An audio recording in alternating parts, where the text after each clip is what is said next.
तर पहा, हे वाक्य आपण इंग्रजीमध्ये बदलणार आहोत अतिशय सोप्या पद्धतीने. वाक्य काय आहे पहा, मीना वेगाने धावू शकते. काय करायचं आहे, तर पहिल्या शब्दाला द्यायचा 1 क्रमांक, नंतर जायचं डायरेक्ट शेवटच्या शब्दाकडे आणि इथे द्यायचा 2 क्रमांक. इथून मागे उलट क्रमाने क्रमांक द्यायचं. बघा, इथं 2 दिला, आता इथं 3 आणि इथे 4. चला बनवूया वाक्य. मीना. आता मीना हा शब्द इंग्रजीमध्ये लिहून घ्यायचा खाली, तो 1 नंबरला आहे.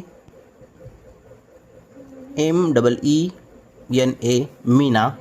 नंतर 2 क्रमांकाला आहे शकते.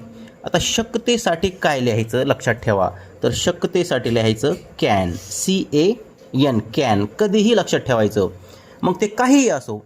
आता इथं काय आहे, मीना वेगाने धावू शकते किंवा मीना चहा बनवू शकते.